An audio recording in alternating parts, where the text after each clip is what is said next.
Boa tarde, professor. Hoje eu vim apresentar sobre o trabalho do rabanete, que foi conduzido na quadra na quadra demonstrativa no campus Unilassalle. E em seguida também vou apresentar sobre o alface, que foi conduzido logo depois da colheita do rabanete. O objetivo do nosso trabalho foi analisar as diferentes doses de fósforo no rabanete.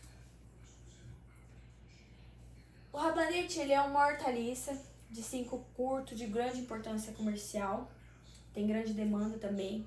A gente escolheu o fósforo por possuir um papel muito importante nos processos metabólicos, na fotossíntese, na respiração e na produção de ATP. Também ele é importante na estruturação celular, na produção de ácidos nucleicos e também na membrana celular. Seu papel no desenvolvimento inicial do rabanete se faz muito importante ali no sistema radicular, na formação do sistema radicular. A metodologia experimental. A gente fez essa condução desse trabalho no canteiro, com blocos casualizados, com 3 tratamentos e 4 repetições. A gente fez uma adubação base para todos os tratamentos de 15 gramas de KCl mais 12 gramas de sulfato de amônio. Os tratamentos foram T1, T2 e T3, né? Como eu disse, 3 tratamentos, com T1 a dose intermediária de 40 gramas de fósforo, T2 com dose alta de 80 gramas de fósforo e T3, que é a testemunha, que a gente não aplicou nenhuma quantidade de fósforo, a gente só deixou a adubação base de KCl e sulfato de amônio. As variáveis que a gente analisou foi o peso de massa da parte aérea, o peso dos tubérculos e também o peso total. Retirando essas variáveis, a gente conseguiu fazer comparação de resultados, né, de produtividade. T1, que foi 40 gramas de fósforo, a gente observa uma produtividade de 195 gramas. T2, que foi a dose alta de fósforo, a gente observa uma produtividade de 116 gramas. E T3, que foi a testemunha, a gente observou uma produtividade de 170 gramas. Com isso, a gente observa, fazendo uma análise de comparação aqui, que T2, o qual teve uma dose alta de fósforo, foi o que menos teve produtividade. Provavelmente, por aquele solo ali já estar saturado, já está com uma fitotoxidez já desse nutriente, provavelmente pela cultura anterior, né?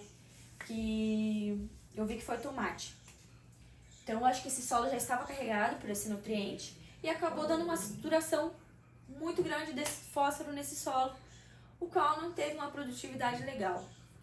A gente teve uma produtividade legal na testemunha, ou seja, já tinha nutrientes, quantidade de nutrientes boa, e aí a gente aumentou um pouco mais de fósforo, teve uma produtividade legal, mas quando a gente saturou, já não teve uma produtividade tão boa. Após a colheita, né, do rabanete, tirar todas essas variáveis e comparar os resultados, a gente veio ali com a condução da quadra demonstrativa do alface. O alface ele é uma hortaliça muito cultivada no Brasil, de grande importância, de grande consumo, e ela necessita aí de um manejo inicial adequado, né? Ali na adubação, na irrigação, na adubação também, né? A gente plantou ali, como eu falei, no mesmo local do rabanete.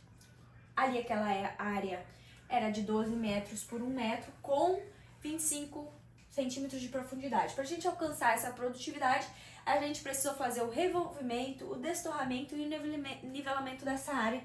A gente fez manualmente, né, na enxada. Após a gente fazer todo esse preparo do solo, a gente fez o transplantio das mudas, que o professor forneceu, né, das mudas de alface crespa, no dia 21 de outubro. A irrigação que já estava lá, que foi utilizada do rabanete, foi utilizada no alface também, que foi a irrigação por gotejamento, que é uma irrigação muito eficiente na economia de água e também no fornecimento adequado dessa água para essas culturas. para não ter aquela quantidade excessiva de água, enfim.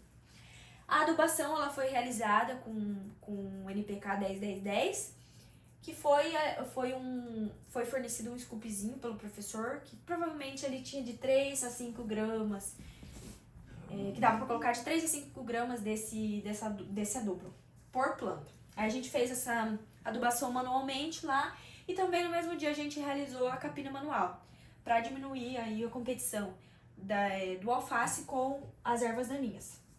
A adubação ela é muito importante no desenvolvimento inicial do alface, por ser o nitrogênio vai estimular o crescimento e vai aumentar a massa verde, que é o que tem a importância comercial, né? O fósforo ele vai favorecer o enraizamento e o pegamento das mudas após o plantio, e o potássio ele vai melhorar o vigor e a qualidade final das folhas. O resultado que a gente observou visualmente foi mudas que se adaptaram rapidamente, uma boa coloração das folhas, um vigor bom, a adubação se fez eficiente, que estimulou, né, o desenvolvimento ali da planta, e também a capina que a gente realizou, os cuidados de manejo, dos tratos culturais que a gente realizou nesse alface, favoreceu aí o desenvolvimento do alface, diminuiu a competição entre a erva daninha e o alface. Foi isso o nosso trabalho. Obrigada.